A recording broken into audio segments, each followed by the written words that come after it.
नमस्कार, आप देख रहे हैं अमरावती टुडे न्यूज और मैं हूं आपके साथ अंजलि।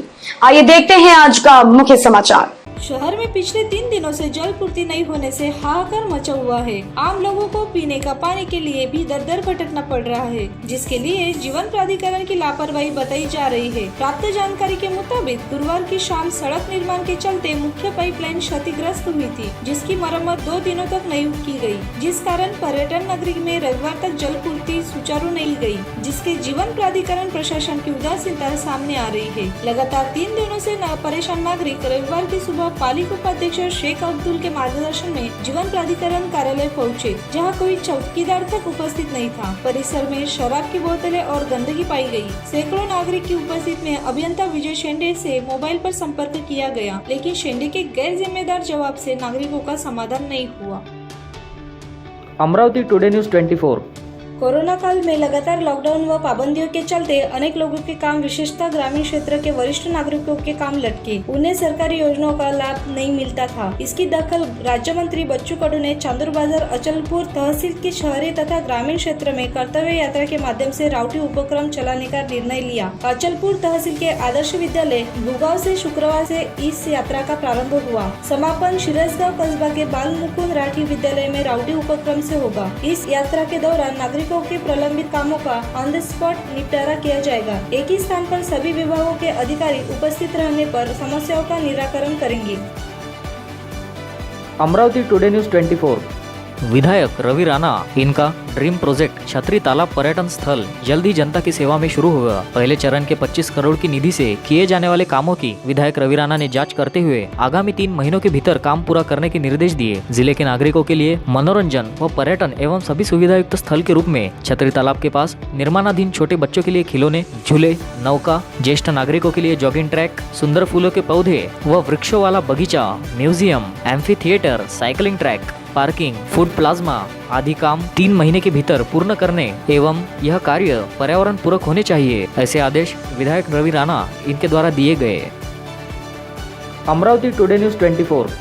बीते दिनों समूचे देश में पेट्रोल व डीजल की कीमतों में बेतहाशा वृद्धि हो रही थी, जिसके चलते आम जनता त्राहिमाम करने लगी थी। पश्चात केंद्र सरकार द्वारा दीपावली से 1 दिन पहले पेट्रोल व डीजल पर एक्साइज ड्यूटी में राहत दी गई थी। इसके बाद देश के कई राज्यों ने भी पेट्रोल व डीजल पर लगने वाले वैट को कम कर दिया था। साथ ही इन दिनों सरकारी तेल कंपनियों ने भी ईंधन के दामों को पूरी तरह से स्थिर रखा है, जिससे अमरावती में पेट्रोल 111.54 तथा डीजल 95.73 रुपए प्रति लीटर यह दरों पर स्थित है, किंतु देश के कई महानगरों की तुलना में काफी अधिक है। ऐसे में अमरावती वासी अब भी महंगा पेट्रोल खरीदने के लिए मजबूर है।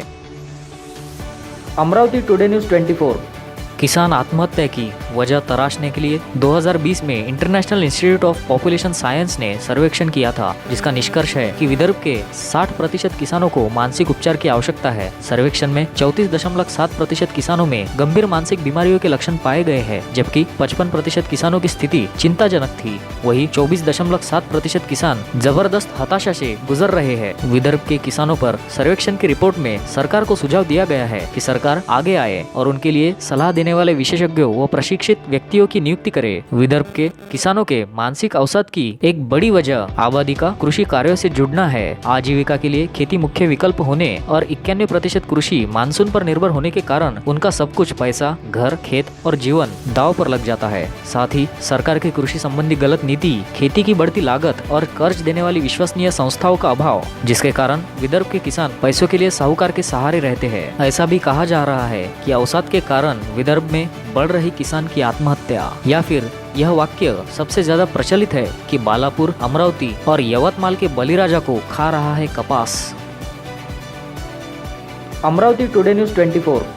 अमरावती शहर में हुई हिंसाचार की घटना की वजह से पिछले सप्ताह भर से टीकाकरण का काम ठप्प हो चुका है, जिसमें अब टीकाकरण के लिए छुट्टी नहीं दी जाएगी। 30 नवंबर तक टीकाकरण का लक्ष्य पूर्ण करने के हेतु प्रयास किए जाए, ऐसे आदेश महानगर पालिका आयुक्त डॉक्टर प्रशांत रोडे ने दिए। महानगर पालिका आयुक्त प्रशांत रोडे ने कहा कि टीकाकरण का लक्ष्य पूर्ण करने के लिए रविवार को दी जाने वाली छुट्टी भी रद्द कर दी गई है। अधिकारी, पार्षदों व संगठनों को साथ में लेकर टीकाकरण शिविर के आयोजन के कामों में जुटे, इस प्रकार के आदेश महानगर पालिका आयुक्त रोडे द्वारा द्वारा दिए गए हैं। महानगर पालिका आयुक्त प्रशांत रोडे ने इंटरनेट सेवा शुरू होते ही इस संदर्भ में स्वास्थ्य विभाग को आदेश दिए। महानगर पालिका की ओर से अब तक 59% पहला डोज और 37% दूसरा डोज दिया जा चुका है। टीकाकरण करने वालों द्वारा भी साप्ताहिक छुट्टी मांगी गई थी, जिसमें उन्हें रविवार को छुट्टी दी गई थी। अब तक सिर्फ प्रशासन द्वारा ही टीकाकरण का काम किया जा रहा था। सामाजिक संगठन तथा कुछ पार्षद भी टीकाकरण का प्रतिशत बढ़ाने हेतु अपने अपने प्रभागों में टीकाकरण शिविर का आयोजन कर रहे थे। महानगर पालिका द्वारा भी टीकाकरण के संदर्भ में एक्शन प्लान तैयार किया गया है, किंतु उसे अमल में लाने के पहले ही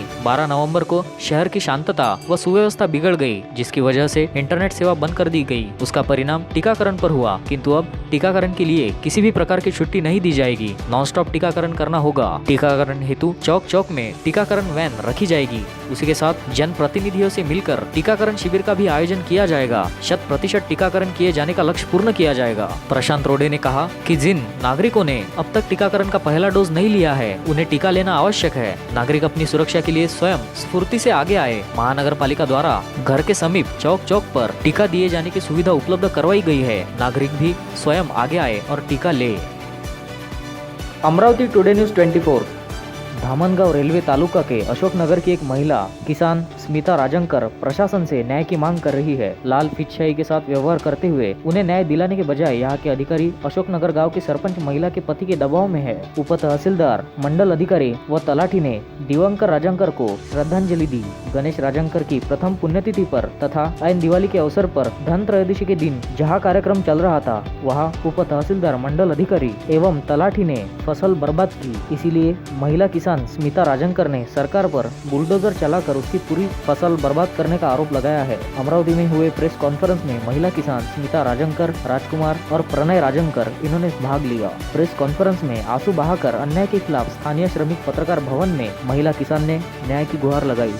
नमस्कार, मी सौ स्मिता कंपोस्ट अशोकनगर, तालुका धामनगाव, जिल्हा अमरावती. मी एक महिला शेतकरी आहे आणि अतिक्रमणाच्या नावाखाली माझ्या शेतात उभ्या पिकात जेसीबी चालवण्यात आली, तसेच माझ्या कंपाऊंडचं जे नुकसान करण्यात आले, ही एकूणच केलेली कार्यवाही ही संशयास्पद आहे आणि चुकीची आहे. त्यामुळे यात संबंधित सर्व अधिकारी जे आहेत, जे त्या ठिकाणी हजर होते, नायब तहसीलदार, मंडळ अधिकारी, तलाठी, त्यानंतर भूमी अभिलेखचे काही कर्मचारी होते आणि बहुजन समाजकंटक, तर या अधिकाऱ्यांवर निलंबनाची कार्यवाही करण्यात यावी आणि या समाजकंटकांवर फौजदारी गुन्हा दाखल करण्यात यावा, अशी माझी विनंती आहे. आणि कलेक्टर साहेबांनी त्या ठिकाणी प्रत्यक्षात पाहणी करून ही सर्व कार्यवाही करावी आणि मला न्याय मिळवून द्यावा, ही माझी विनंती आहे. अन्यथा माझ्या संपूर्ण परिवारासह, माझ्या 80 वर्षांच्या सासूबाईसह आम्हाला उपोषणाचा इशारा मी देत आहे.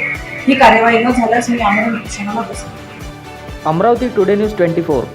इंग्लिश माध्यम की शालाओं के विद्यार्थी मराठी विषय से पिछड़े ना, इस उद्देश्य को लेकर सभी माध्यम की शालाओं में मराठी भाषा का विषय अनिवार्य कर दिया गया है। इस पर अमल न किए जाने पर उन शालाओं से 1 लाख रुपए का दंड वसूलने के निर्देश शासन द्वारा दिए गए हैं। इस संदर्भ में प्राथमिक शिक्षण संचालनालय द्वारा शिक्षा अधिकारियों को निर्देश जारी किए गए हैं। मराठी महाराष्ट्र की राज्य भाषा होने के बावजूद भी राज्य के अनेक मराठी माध्यम की शालाएं वीरान पड़ी है। दूसरी ओर इंग्लिश माध्यम की शालाएं दिनों दिन बढ़ती दिखाई दे रही है।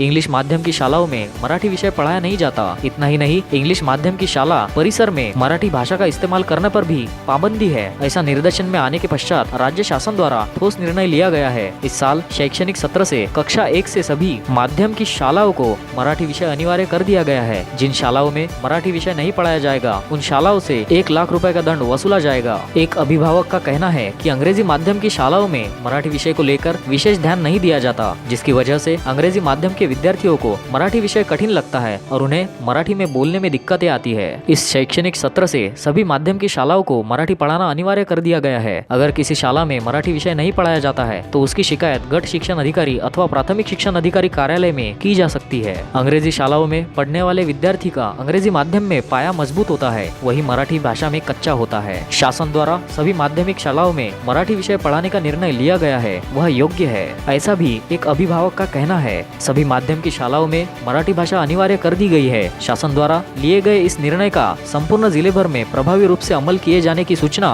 सभी शालाओं को दी गई है, ऐसा प्राथमिक शिक्षण अधिकारी प्रिया देशमुख इनका कहना है। Amravati today news 24। आज के समाचार अब समाप्त हुए। फिलहाल के लिए इतना ही और देखते रहिए अमरावती टुडे न्यूज।